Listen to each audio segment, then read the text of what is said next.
The Great American Outdoors with Ron Shear is brought to you by Astro Quickfire F-18, America's hottest performance boat. Mariner Outboards, they're better in the long run. DuPont Stren Fishing Lines. Remington Arms, it's what you're shooting for. And Daiwa USA. This week, the Great American Outdoors takes you to the Arctic Circle for an unusual adventure. Ron and a team of biologists from the Bureau of Land Management and the U.S. Fish and Wildlife Service are rounding up and tagging caribou with special colors.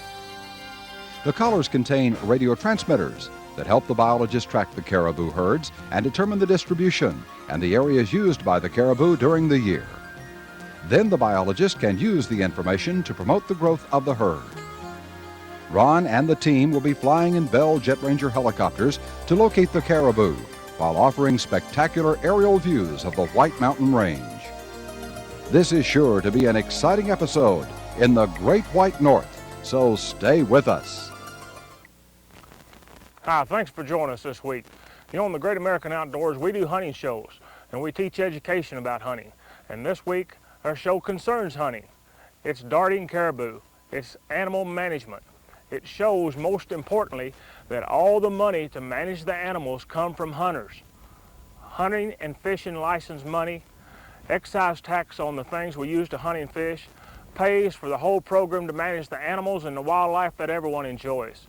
Joining us this week, along with a host of all other people, is Mike Dombeck from the Bureau of Land Management in Washington, D.C., and we have got absolutely a fabulous show from the great state of Alaska. We'll be right back. Most of the time, big game hunting often comes down to just one shot. I want to make sure it's my best shot, so I've started using something new. Remington's extended range rifle ammunition. It's computer designed for flatter trajectories, greater velocity, and maximum energy. So how does it perform? Let me tell you, I've tested Remington extended range ammo again and again. There's no doubt what I'll be hunting with. New Remington extended range.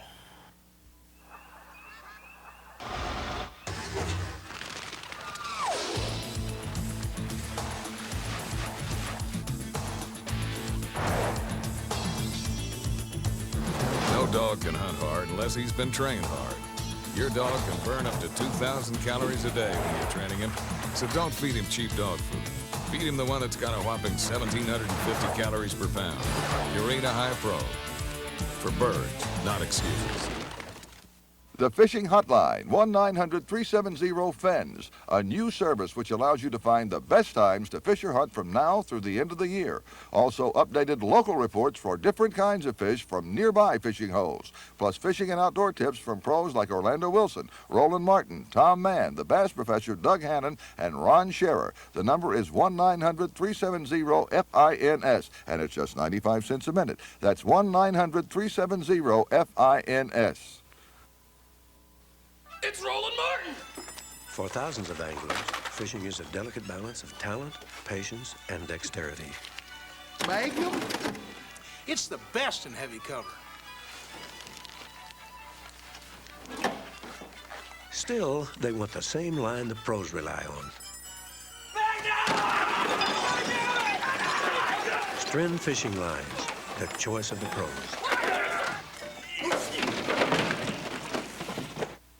Mike, you're with the Bureau of Land Management. We're old friends, we've hunted together, and now we're out here working on this project. What is BLM's involvement on this project? Well, Ron, you know, BLM manages about 93 million acres of land here in Alaska, the largest federal land manager, and we manage the habitat for the caribou. And what you see here is the Steese National Conservation Area. It's mandated by Congress that we manage this for caribou. We're working with the Alaska Department of Fish and Game on a cooperative effort to find out how many caribou we have here, what their range is, what their calving rates are, and do what we can to provide the best management for these caribou here. We know how many can be hunted by the hunters, learn the predation rates, and all those technical things that the biologists know that just kind of puzzle all of us. Well, it's quite a complicated process. Today we're going to be using 2 helicopters and 2 fixed wing aircraft to find animals, and the key is to get the animals located, get them darted without exciting the animals very much, because we don't want to work them up and get it too excited. It's extremely cold. It's in the wintertime here in Alaska, and the temperature last night was 30 below zero. You know, I hear the helicopter warming up in the background, one of them, and they say it's very hard to hit those animals with a dart gun hanging out of the helicopter. We're going to let the guys that do it, the pros, we're going to let them do it a while, and then they said I might get to try to shoot one. That's going to be a trip, isn't it?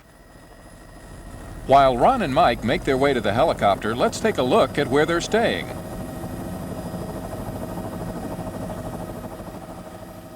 Located 137 miles northeast of Fairbanks, Alaska, and just minutes from the Arctic Circle, the Circle Hot Springs Resort served as the base camp for the animal tagging operations.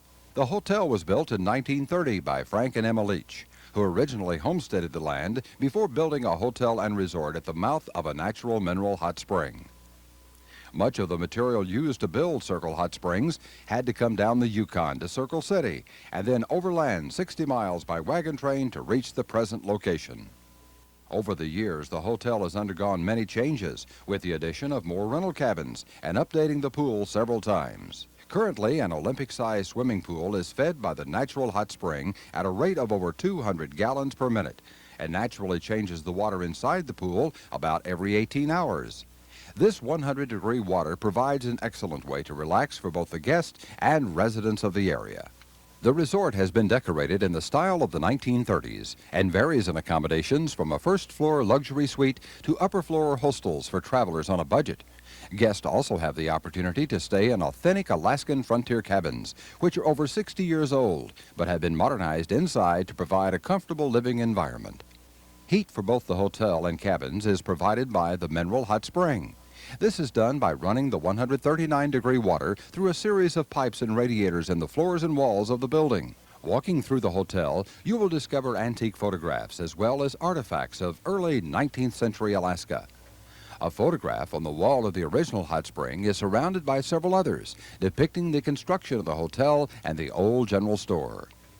The hot spring and warm atmosphere of Circle Hot Springs Resort is definitely a welcome sight to Ron and the crew who return each night after tracking their game. Now let's see what Ron and the tagging crew are doing in the Arctic Circle.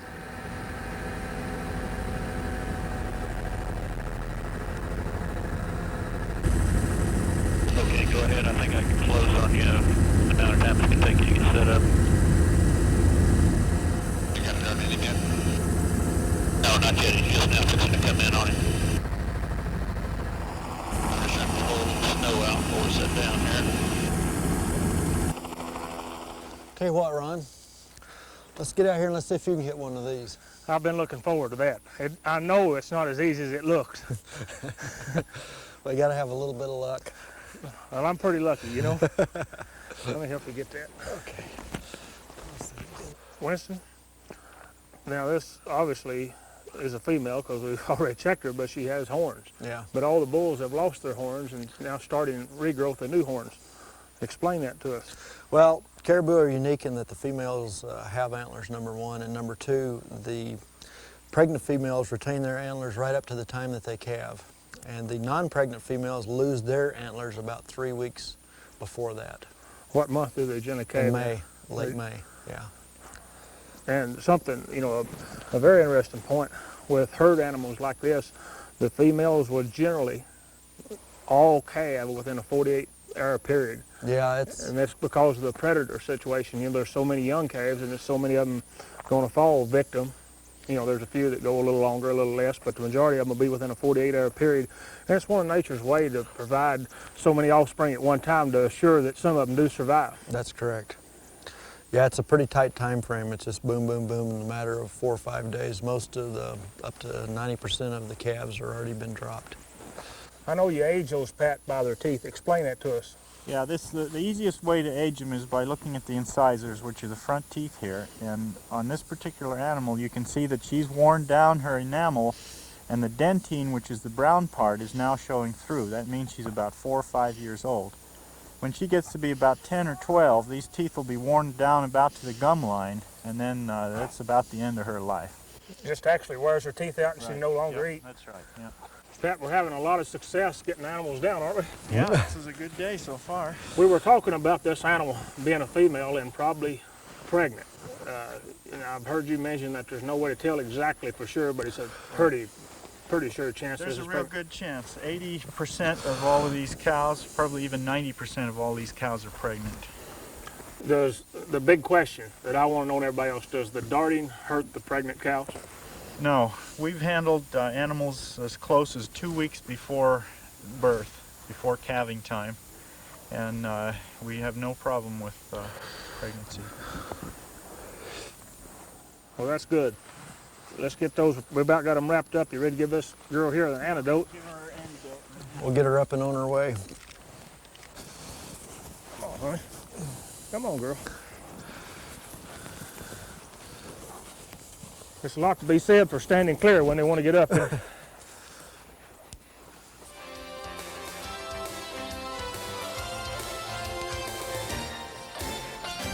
Okay, Ron, looks like she's on her way. Now it's your turn.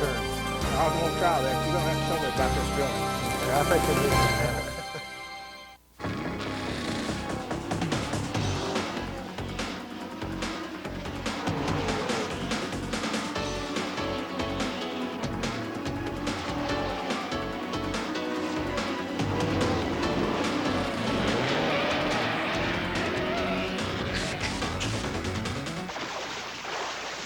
Tournament-tested technology makes every Daiwa rod and reel a winner.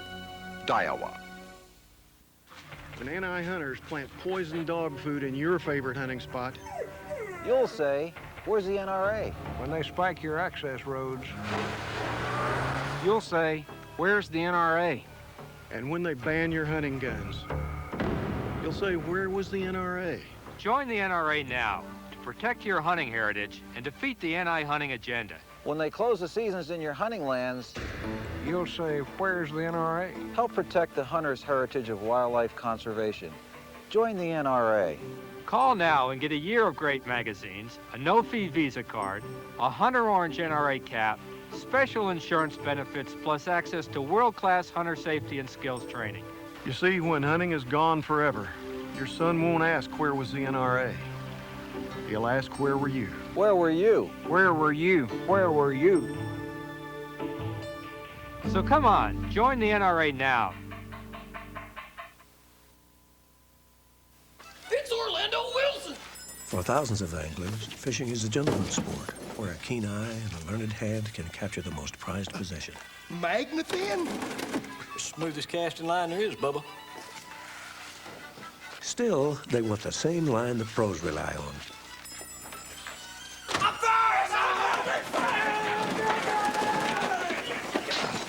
Stren Fishing Lines, the choice of the pros. Hey, there's a box!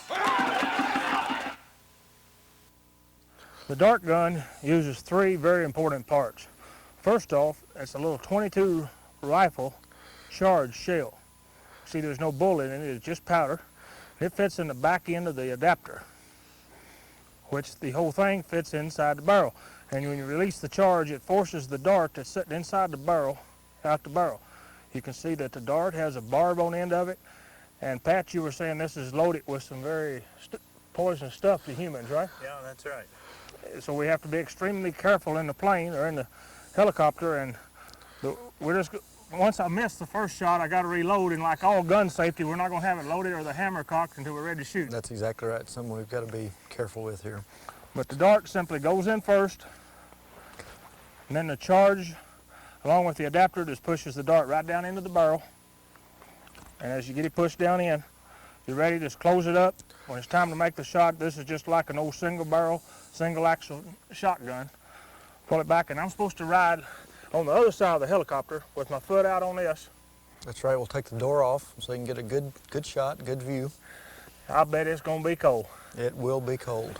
One thing too, Ron, the dart has another charge inside of it that on impact, that charge goes off and rams the drugs home. Well, let me unload it. Let's go try it. Okay.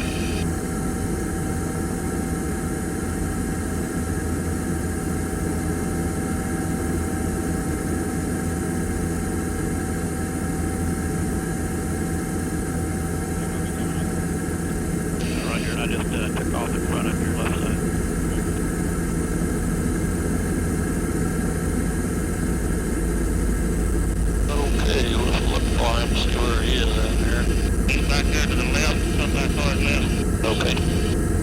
He's a deep cut. He's just right of it about 4 feet in the woods. Yeah, got him. Thanks for joining us this week. We're on the Great American Outdoors in a tagging operation from helicopters. We'll be back with a great show. Oh, this is going to be good. It's going to be right on you.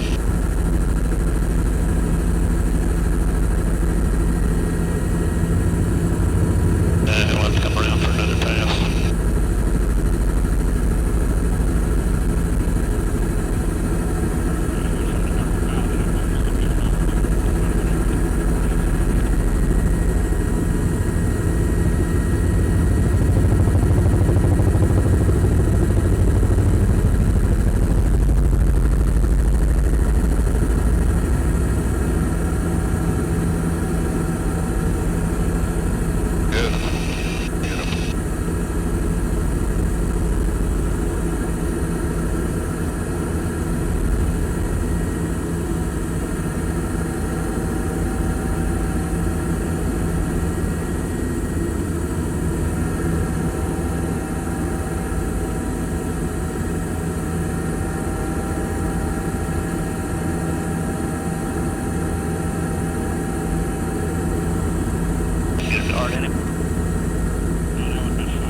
Let the land in there, and then you get out.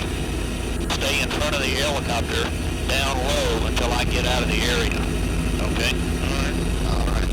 Ron, that was some fantastic shooting. Man, it is cold out of that helicopter. What's it like shooting out of a helicopter? Coldest I've ever done. My hands absolutely froze. And I can't kid. What we got to do here, Dale, first thing?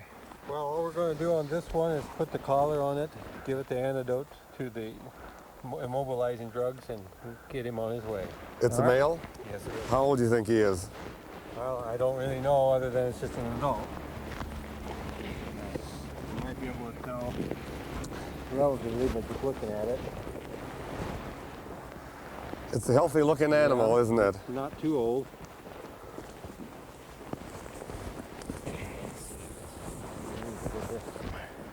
Ron, you know, you're one of the probably 100,000 volunteers that help state agencies and federal agencies manage fish and wildlife. And it's all helping the hunter, the wildlife viewer, and those of us that enjoy wildlife. We really appreciate that. Well, you know, it's a privilege to get an opportunity to do something like this. I know a lot of people watching are very envious of my job, as well they should be, but this is one thing that I've always wanted to do. I've seen it before, you know, like via television.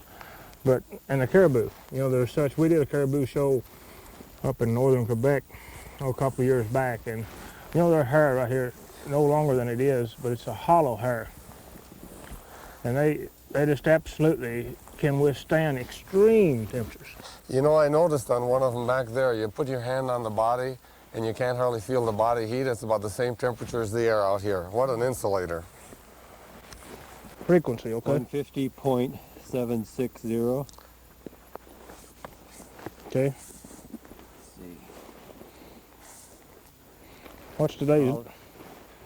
Okay. Radio number 992. Okay. And the, see where they put it, it's number 7. We need to put that somewhere on here.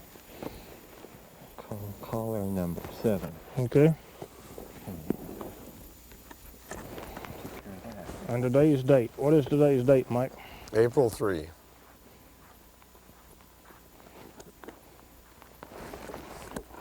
Still wintertime. You know, this is quite an interesting deal, Mike. You know, count number, the herd, and all this information will be filled out. And this, once again, is all just part of it to better help manage the herd and track where they go. You know, you got the antlers. There's probably 50 questions on this piece of paper. That's filled in and answered on some of them. Certainly not all of them. They don't answer everything about. This one, we're just going to put the collar on and get him right back up on his feet. That's right, Ron, you know, and that gives the biologist a lot of information about the animals.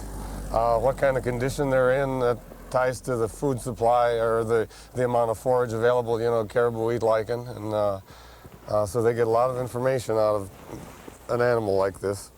Well, I know it was thought, you know, what you said there, eating lichen, and lichen is a form of moss that takes many years to grow.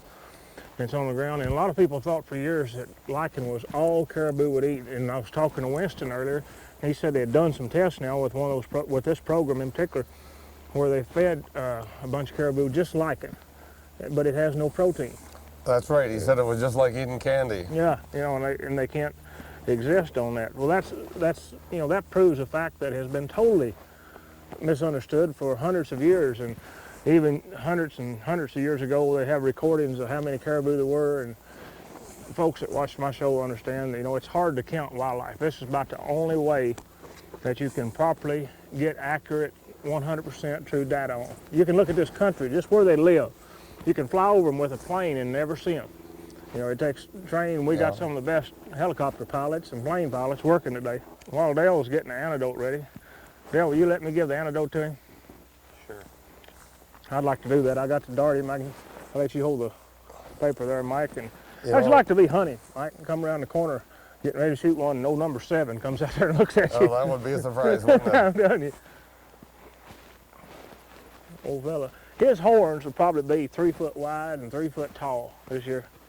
You can feel right here on top, it's real soft. That's where the horns start to grow. Yeah, it won't be long and they'll be ready to sprout a new set of antlers there, won't they? Yeah, and you know, they grow the antlers when the angle of the sun changes. The light of the sun is what trips the antlers to grow. Ron, you know, talking about the sun triggering the antlers to grow, sending the signals to the body, it's kind of interesting how the sunshine, the plants, the animals, and the people that live here, we're all kind of tight together in harmony.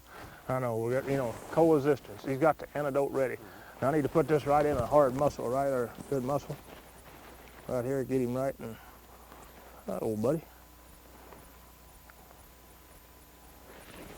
There you go. And it won't be long, he'll be ready to go. Now I'll get him one more, huh? Well, yeah, we had 2 drugs mixed together, one to sedate him, one to mobilize him. They tell me there's, what, 300,000-400,000 caribou in this state? Yeah. In fact, the 2nd or 3rd largest herd in the world is the Western Arctic caribou herd that's on public lands over in the western part of the state. Well, this is something, the taxpayers' dollars, you know, the BLM land belongs to all taxpayers, and, all right, and all the hunters, all the money is what's paying for all this operation that's going on That's right right, now. Ron. Don't get me is what you're saying. This isn't bad, huh? Don't get you. Dale was nervous.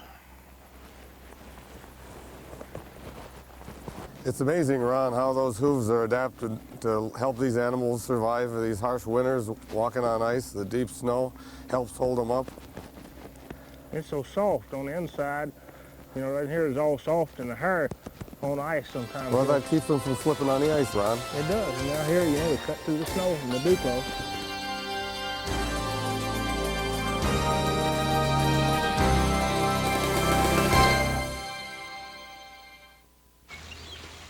At the Mariner test facilities, we run our outboards day and night for weeks at a time, right up to the breaking point.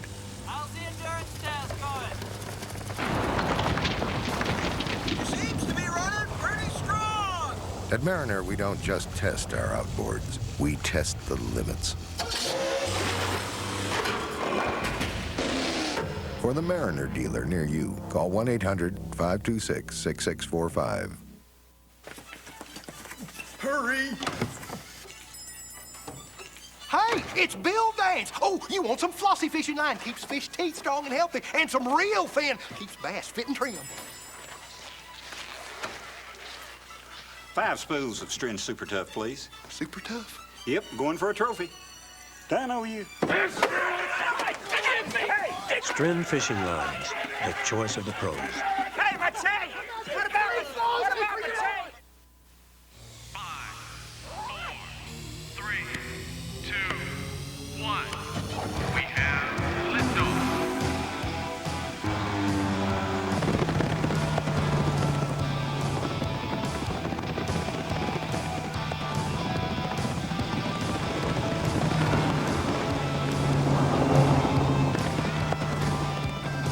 Woo, what a ride! Take off with an Astro.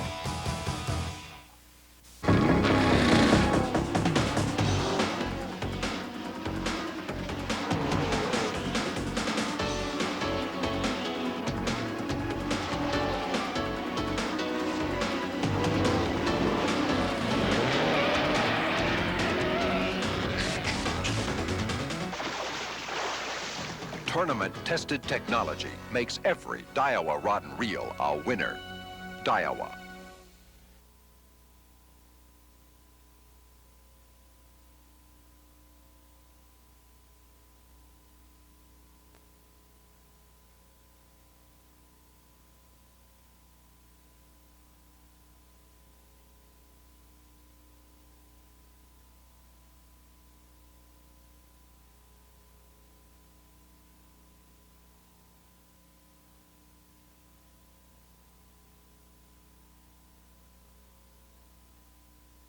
Hi folks, this is Ron Shear. Wouldn't it be great to just pick up the phone and instantly know the best time and place to fish?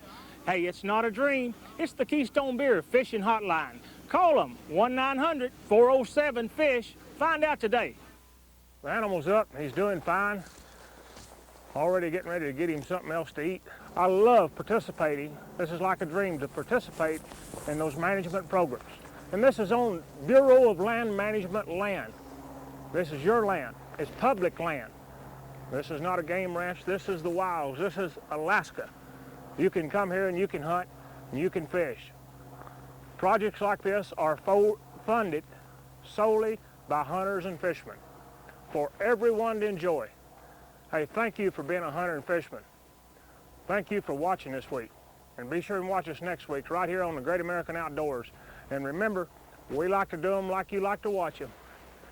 Bring your kids and show them this great country. Alaska, fun state. We'll see you next week.